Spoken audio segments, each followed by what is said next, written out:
लागले आज आजची जी रात्र आहे ती रात्र तिला हृदयाला हेलकाव्या घालणारी होती. डोळ्यामधून अश्रूच्या धारा गळत होत्या आणि ग्रीष्मा जी आहे त्या ग्रीष्मेनं आपल्या पती राजाला सर्वस्व समर्पण केलं.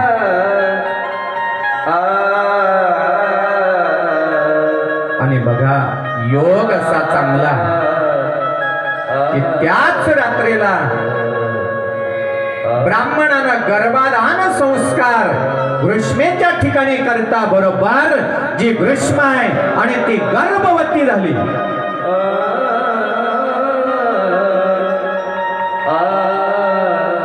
आणि ती गर्भवती झाल्याबरोबर आता सुदेहाचं जे प्रेम आहे त्या प्रेमामध्ये ब्राह्मणाच्या प्रेमामध्ये कुठेतरी मिठाचा खडा पडला.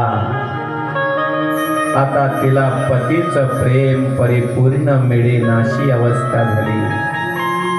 घरातले गावातले सगळे वाड्यातले ग्रीष्मेलाच किंमत देऊ लागले, मान देऊ लागले.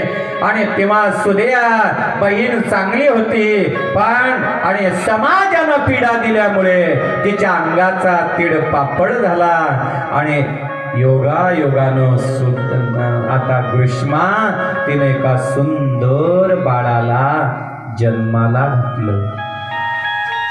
सुदेहा बहीण चांगल्या घराण्यातली असल्यामुळे आणि शंकराची उपासना करणारी होती. ती रोज काय करत होती माहित आहे? त्या आणि पर्वताच्या पायथ्याशी एक सरोवर होतं पवित्र. त्या सरोवरामध्ये स्नान करून आणि सरोवरातले वाळू काढून आणि त्याच्यापासनं आणि ती अत्यंत तेजपुंज भगवंताची आणि पिंड तयार करून महादेवाची पूजा अर्चा करणारी ग्रीष्मा. मुळापासूनच देवावर प्रेम भक्ती होती. 108 लिंग पार्थिव लिंग तयार करायची आणि त्या सरोवरामध्ये सोडून द्यायची पूजा झाली की असा तिचा नित्य नेम. ते 108 लिंग तयार केले आणि त्यांची पूजा झाली. सरोवरात सोडले का मग अन्न पाणी ग्रहण करत होती आणि अशा तिचा नित्य नेम रोज होता. एक दिवस आता घरामध्ये तिचं बाळ झोपलेलं आहे पाळण्यात.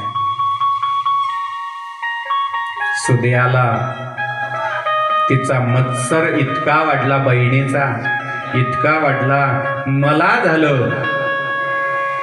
झालं नाही आणि हिला झालं, हिला एवढी मोठी किंमत म्हणून आता हिलाही नको, ही सुद्धा आपल्या सारखीच व्हायला पाहिजे.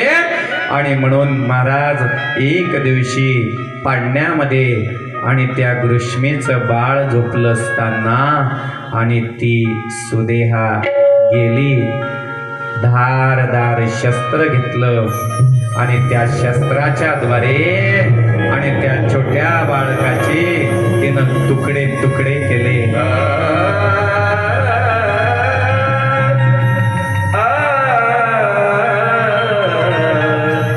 छोट्या बाळाचे तुकडे केले आणि त्या बालकाला ज्या सरोवरामध्ये ग्रीष्मा आणि लिंग पिंड आणि समर्पण करत होती त्याच सरोवरामध्ये टाकून दिलं.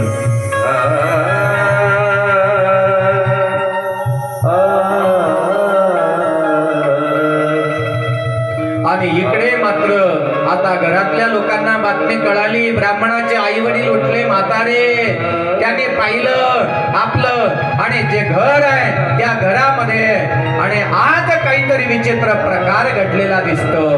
आणि म्हणून ग्रीष्मा तेही उठलीच.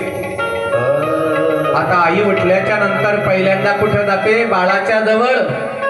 ग्रीष्मा उठल्या बरोबर आणि आपल्या पाळण्यात झोपलेल्या बाळाच्या जवळ गेली. बाळ दिसत नाही पण रक्ताचे थेंब पडलेले दिसले आणि तिनं आक्रंद केला, रडू लागले, दुःख करू लागले. बाळ कुठे गेलं, बाळ कुठे गेलं, सगळं घर रडायला लागलं.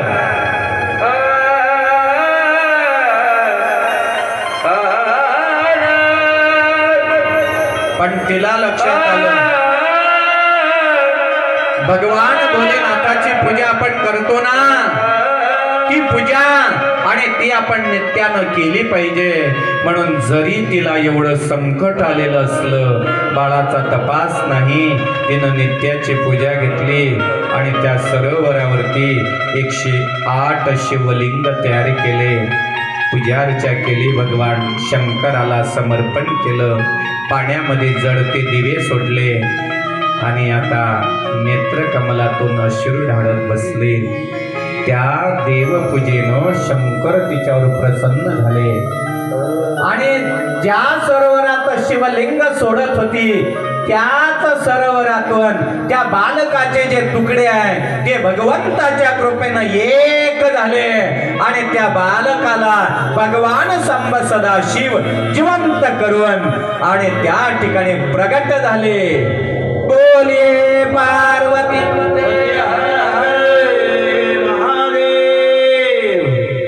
आणि भगवान सांब सदाशिव त्या बालका